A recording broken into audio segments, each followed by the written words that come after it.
Sampai sekarang sih kita di PKS tidak menaruh kekhawatiran terhadap Partai Gelora.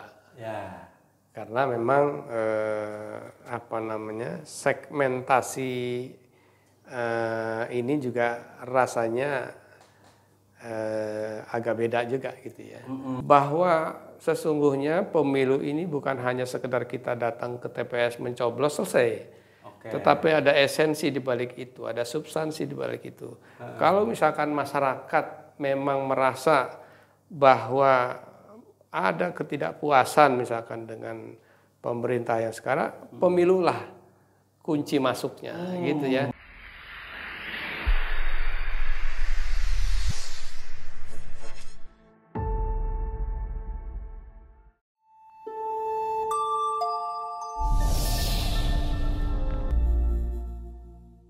Assalamualaikum warahmatullahi wabarakatuh. Selamat datang kembali di Bagus Podcast. Hari ini kita sudah kedatangan tamu istimewa karena mendekati tahun politik. Partai politik sudah ramai-ramai mendaftarkan bakal calegnya ke KPU Provinsi Banten. Di samping Saprol sudah hadir Ketua DPW PKS Provinsi Banten. Kita sapa dulu. Assalamualaikum Pak Gembong. Waalaikumsalam warahmatullahi wabarakatuh. Gimana kabar, Kang Saprol? Alhamdulillah, Pak Ketua sehat. Alhamdulillah. Lebaran kayaknya makin cerah ini, Pak. Alhamdulillah, ya mungkin karena habis puasa sebulan kan. Jadi mudah-mudahan dosa-dosa diampuni. Amin. Ya, Partai Keadilan Sejahtera menjadi partai pertama yang kita undang karena PKS termasuk yang sudah mendaftarkan bacaleknya ke KPU Provinsi Banten. Ini menarik, kita akan banyak ngobrol dengan Pak Ketua karena penutupan pendaftaran bacalek tinggal menghitung hari, 14 Mei ya Pak Ketua. Ya. Ada yang menarik kemarin pas rombongan pengurus DPW PKS Provinsi Banten daftar ke KPU, ada tokoh superhero di sana. Sempat rame dan viral di media-media online di Banten. Itu maksudnya apa itu Pak Ketua? Ada superhero itu? Ya, sebenarnya kita ingin menunjukkan kepada masyarakat pemilu ini kita jadikan sebagai pesta demokrasi. Pesta di mana rakyat ini juga bisa bergembira menyambut pemilu. Jadi jangan sampai pemilu itu justru menjadikan kita gontok-gontokan, menjadikan pemilu kita dengan masyarakat terbelah. Kita nggak ingin. Ayolah kita jadikan pemilu ini sebagai ajang demokrasi, ajangnya masyarakat berpesta ya. Makanya kita bawalah tokoh mainan anak-anak gitu ya. Nah kalau mungkin kita mengenalnya dengan Iron Man ya. Tapi kalau buat kita di PKS gitu kita namakan Orange Man. Orange Man, ya. Lengkap dengan logo PKS. Lengkap dengan logo PKS gitu kan. Dan kalau di kisah anak-anak kan tokoh itu adalah tokoh yang yang suka menolong gitu kan.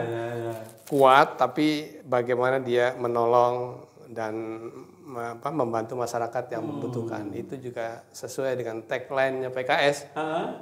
PKS hadir untuk melayani masyarakat. Subhanallah. Berarti ada tim khusus yang menyiapkan robot itu? Iya.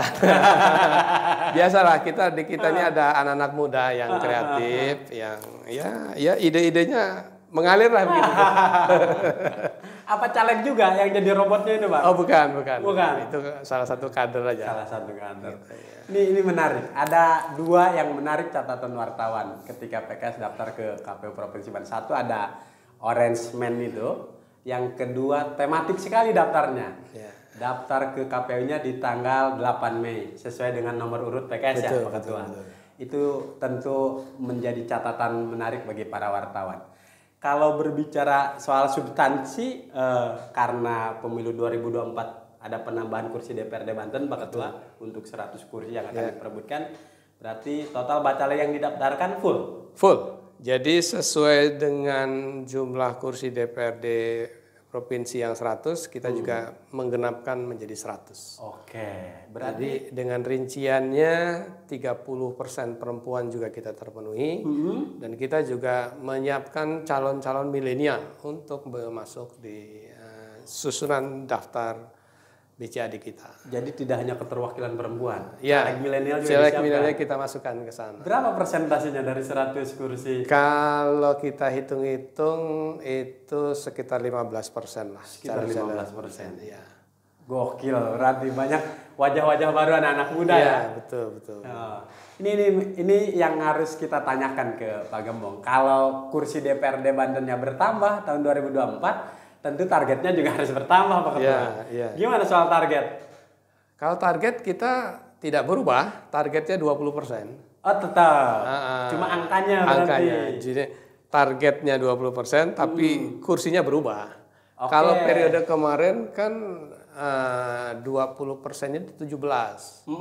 Tapi ternyata capaian kita baru 11. Ya. Nah, sekarang kita targetkan lagi 20%, tapi karena jumlah kursinya 100 berarti menjadi 20 kursi targetnya. Oke, berarti 20 kursi ya. 20 kursi. Berarti itu wajib masuk 2 besar ya? Juara atau harusnya juara mungkin ya. Harusnya Karena yang juara. sekarang saja Gerindra dengan 16% juara 1 kan, Ya. itu nggak nyampe 20% itu. Oh iya. Karena iya, 20%-nya kan 17. Ya. Nah, PKS kalau sekarang 20% atau setara 20 kursi, mudah-mudahan jadi pemenang. Target 20 kursi dan menjadi pemenang di Provinsi Banten, insya Allah. Oke, nanti kita tayangkan slide-nya soal orange man itu ya. Tapi ini hitung-hitungan kita Pak Ketua. Ya. Kalau berkaca hasil pemilu 2019, PKS di peringkat keempat. Iya. Meskipun jumlah kursinya sama dengan Golkar di peringkat ketiga ya. Betul. Sama-sama 11 kursi. Gerindra 16, PDIP 13, Golkar dan PKS 11. Ya. Cuma jumlah perolehan suaranya lebih banyak Golkar, makanya mereka yang di peringkat ketiga. Artinya pemilu 2024 optimis PKS jadi juara di Pemprov Banten. Apakah ini juga berkaitan dengan koalisi di Pilpres di tingkat pusatnya? Kalau koalisi untuk pusat sih rasanya belum lah.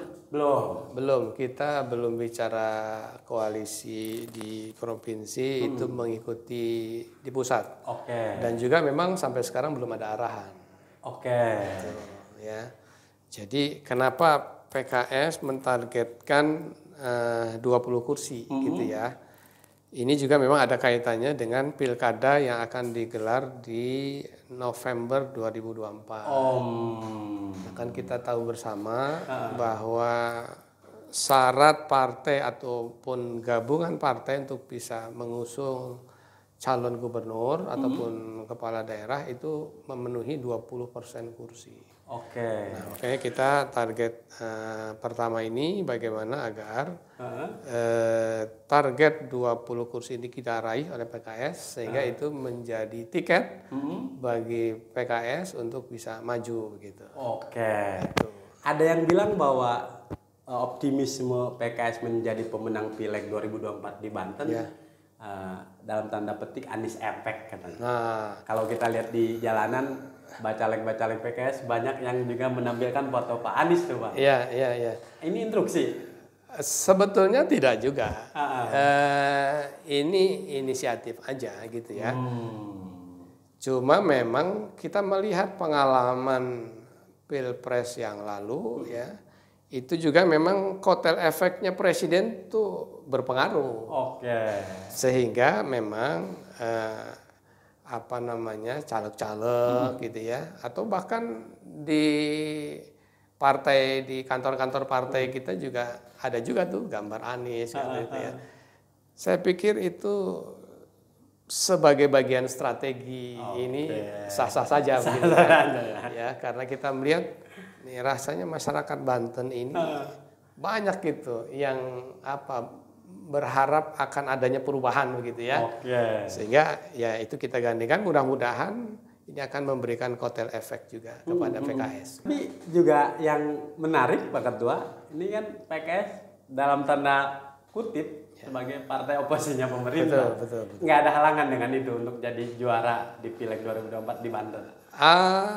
Justru kita melihat sisi lain gitu ya. Oke. Kan dalam sebuah negara mungkin ada saja bagian masyarakat yang tidak cocok, tidak sejalan dengan pemerintah yang ada, mudah-mudahan larinya nanti ke PKS. Oke, yang tidak puas. Yang tidak puas sekarang kan begitu. Nah, ini kita buka lebar-lebar gitu. Ayo sama-sama dengan PKS untuk mengusung perubahan. Strategi ya. Strategi. Itu bagian dari strategi politik. Kemarin Saprol undang Ketua Dewan juga Ya, di sini. Kita tanya ke beliau, Bang, jelang pemilu antar partai cair nggak obrolannya? Ya. Kalau kata Pak Ketua, ya cair-cair aja. Ya. Kalau amatan dari Pak Ketua DPW PKS? Ya kita sih kalau di DPRD sesama anggota Dewan tidak ada masalah. Tidak ada masalah ya. Rekan sejawat, kolega gitu, kita cair-cair aja dengan mereka gitu ya. Mau beda pengusung capres segala macam biasa aja. Biasa aja. Ya, jadi kita berharap memang negara kita ini kan dibangun dengan susah payah dengan perjuangan para pahlawan yang luar biasa. Jangan sampai karena ada perbedaan ini membuat kita terpecah gitu.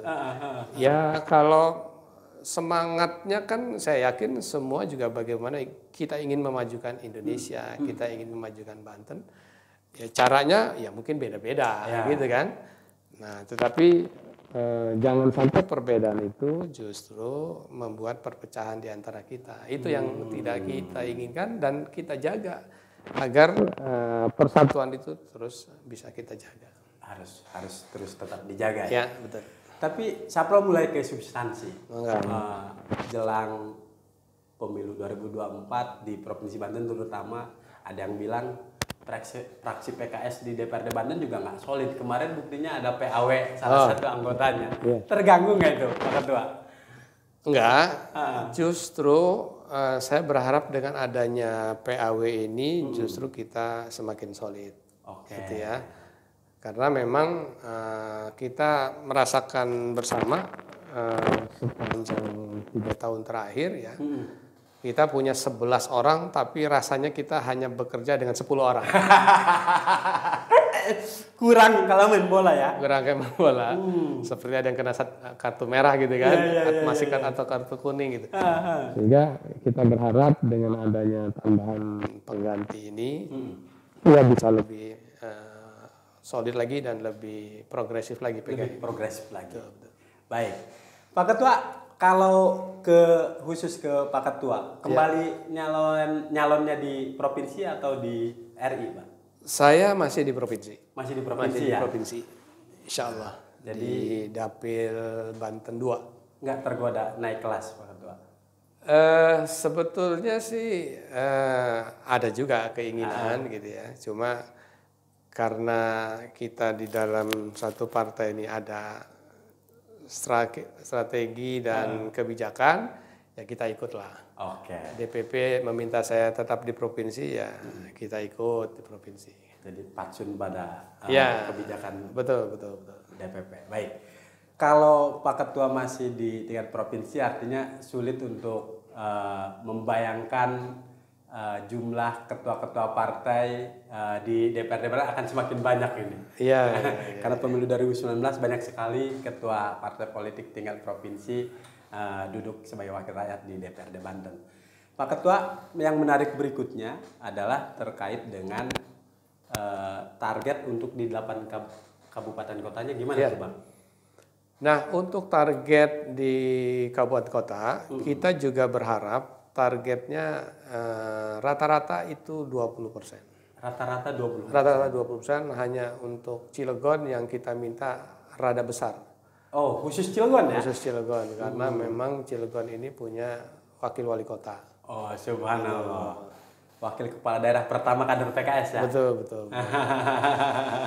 Jadi hampir rata-rata di kabupaten kota kita 20%. Itu juga kenapa kita minta itu sebagai prasyarat untuk bisa mengajukan kepala daerah dalam hal ini bupati ataupun wali kota di masing-masing kabupaten kota. Jadi agenda besar setelah pemilu itu pilkada serentak. Betul. Kalau berkaca pada hasil pemilu 2019, Ya. Berarti di 8 kabupaten kota belum ada kader PKS yang duduk sebagai ketua DPRD ya? Belum, masih wakil semua. Jadi dari 8 kita 6 wakil. Berarti harus dimulainya dari DPRD provinsi dulu Pak Ketua. Iya kira-kira begitu. Kalau hitung-hitungan Pak Ketua, pesaing terberat partai politik untuk membeli kursi DPRD Banten masih tetap formula yang sama, Gerindra, PDIP, Golkar. Ya kira-kira ketiga partai itulah. Ketiga partai yang kita lihat menjadi pesaing kuatnya PKS lah. Nasdem nggak termasuk? Nasdem kita melihatnya ya bisa jadi ya karena sama-sama pengusung Anies gitu ya. Kalau memang masyarakat Banten ini mencintai Anies bisa jadi suaranya itu. Tapi sementara ini baru yang 3 partai itu yang kita ini. Tapi saya sih berprinsip siapapun atau apapun partai politiknya ya itu tidak boleh kita anggap remeh semuanya. Semuanya adalah rivalitas kita yang ya sisi lain juga menjadi penyemangat kita gitu untuk kita bisa berfastabiqul khairat memenangkan pemilu gitu. Oke. Ini kenapa penting dipertanyakan begitu? Karena kita juga tahu Pak Gembong R. Sumedi ini Ketua DPW PKS Provinsi Banten juga bakal calon gubernur jagoannya PKS. Betul Bang ya? Amin. Insya Allah. Berarti kalau target PKS Banten menjadi pemenang di Pileg 2024 itu sudah otomatis berarti Bang? Ya. Cari wagubnya. Kalau otomatis dan tidaknya ini kan masih terus berkembang ya. Kita lihat nanti perkembangannya. Gitu. Tapi sih memang harapan kita kalau memang PKS jadi pemenang di Banten, kalau kata orang Serang ya wiswayahe lah. Wiswayahe. Jadi sudah menanti cukup lama ya? Ya. Dan itu juga memang jadi strategi PKS lah ya.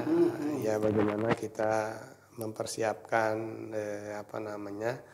calon karena memang kan logika pilkada dengan logika pileg kan beda. Benar. Kalau logika pilkada ini kan ketokohan yang kita jual ya. Tapi kalau pileg kan lebih kepada bagaimana mesin partai ini bisa bekerja maksimal. Nah, karena logika-logika seperti itu ya, jadi ya mungkin saya sudah mulai dipopulerkan oleh teman-teman itu sejak beberapa bulan yang lalu lagi. Kira-kira begitu. Berarti ke depan akan banyak gambar Pak Gembong nanti pasang iklan di media-media ya.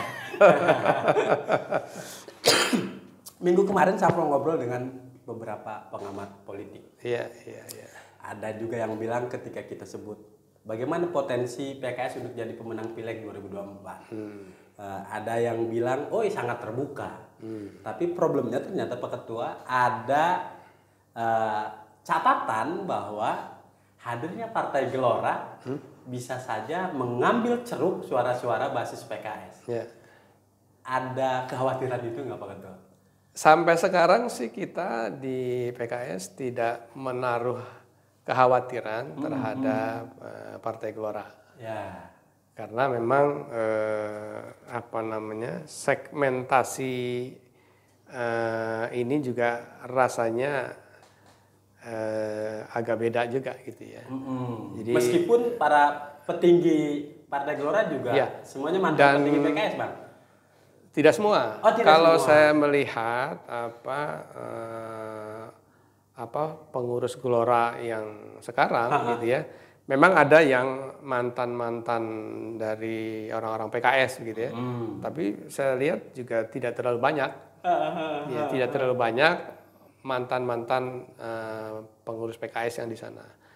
Lebih banyak justru orang-orang baru begitu ya. Oke. Dan pengalaman kita juga memang tidak mudah juga memperkenalkan partai baru di masyarakat, gitu ya. Sehingga kalau kita lihat juga hasil survei-surveinya juga kan belum kelihatan. Belum kelihatan. Jadi kita tidak terlalu khawatir dengan adanya partai baru. Ya kita jalan saja. Saja. Kita fastabiqul khairat saja. Mana yang memang lebih dipercaya oleh masyarakat. Oke, artinya tidak ada kekhawatiran dari insya Allah PKS di Banten. Di 2 pertanyaan terakhir Pak Ketua. Ya, enggak. Kalau bicara soal keterwakilan perempuan, kalau kita hitung di DPRD Banten juga masih minim. Betul. Malah identiknya yang paling berhasil mengantarkan para politisi perempuan duduk di parlemen justru dari PKS. Ya. Ada target khusus untuk penambahan kursi dari keterwakilan perempuan kader PKS? Memang kita awalnya kan memang kita mengikuti anjuran ini ya, bahwa keterwakilan 30% perempuan begitu ya. Alhamdulillah kita sudah ini. Dan kita bukan hanya sekedar keterwakilan 30% perempuan ya, tetapi kita juga ada aleg-aleg perempuan BCAD kita, perempuan yang saat ini kita taruh di posisi-posisi utama di nomor urut begitu ya. Sehingga ini juga memang menjadi indikasi bahwa memang PKS ini sangat menghargai kader-kader perempuan. Apalagi memang kader-kader perempuan bukan hanya sekedar mereka perempuan ya, tapi memang kiprahnya, hikmatnya di masyarakat memang sudah teruji, sehingga memang layak juga kalau kita tempatkan di posisi-posisi teratas dari urutan kursi-kursi yang ada. Gitu. Jadi sudah jadi kebijakan ini ya? Iya betul. Oke, dari 11 kursi hasil pemilu 2019 berapa caleg perempuan? Dari hasil 2019 yang berhasil duduk itu ada dari Cilegon 1, dari Kabupaten Pandeglang 1, dari Tangsel 1, 3 ya. Subhanallah. 3. Berarti kalau target dari 3 dari 11. 3 dari 11. Hampir 30% lah. Hampir 30%. Kalau target 20 kursi? Kalau target 20 kursi ya berapa penambahannya? Ya kita kira-kira targetnya 30% juga lah. Karena memang pesertanya 30%, perempuan kita harapkan 30%. Dan kemarin kan kita dari 11 yang masuknya 3 itu hampir 30%. Iya. Mudah-mudahan kita bisa. Oke. Ini yang paling serius nih Pak Ketua. Iya. Pemilu 2004 butuh ongkos politik yang luar biasa nih Pak. Iya, betul. PKS sudah menyiapkan termasuk logistik untuk para calegnya juga. Ya, insya Allah. Jadi memang kita juga meminta kepada para BCAD kita untuk ya mempersiapkan lah untuk ongkos pemenangan masing-masing mereka ya. Dan tentunya kita juga dari struktur juga menyiapkan. Bahkan di kita ini ada konsep sundukuna juyubuna. Apa tuh sundukuna juyubuna? Artinya kas kita adalah dari kantong kita. Jadi ya kita tidak perlu sungkan gitu ketika memang partai membutuhkan dana gitu ya, kita iuran untuk memenuhi kos politik itu. Dan memang alhamdulillah di kami di PKS iuran kader itu rutin, setiap bulan kita ada iuran. Jadi seberapapun besarnya ongkos pemilu yang akan kita hadapi nanti, insya Allah kita siap berjalan, siap menghadapi pemilu dengan rasa optimis. Oke, menghadapi pemilu dengan optimis. Paling terakhir Pak Ketua, ini soal problematika pemilu ke pemilu, soal money politik. Betul. Banyak pengamat yang meragukan kualitas demokrasi di Banten karena selalu terjadi money politik. Ya. Gimana PKS menyikapi soal? Ya, jadi memang sebenarnya money politik ini bukan hanya terjadi di Banten ya. Hampir di semua wilayah di Indonesia kondisi seperti ini memang terjadi ya. Memang apa namanya, dengan sistem pemilu yang terbuka ini ya, jadi memang orang berlomba-lomba kan, berlomba-lomba untuk apa namanya, dia kan tidak melihat nomor urut kan, pokoknya gimana untuk menarik hati masyarakat, apapun caranya, yang penting saya dapat. Nah itulah akhirnya kan membuka peluang-peluang seperti itu. Dan ini memang sistemnya memang sudah mulai difikirkan berubah bagaimana agar money politik ini ya sedikit demi sedikit sudah harus mulai dikurangi gitu ya. Dan itu juga yang ditekankan ke para bacaleg PKS. Betul. Jadi bagaimana apa namanya, upaya-upaya untuk money politik ini kita hindari sedapat mungkin gitu ya. Cuma kan kadang-kala ya ini di masyarakat gitu kan.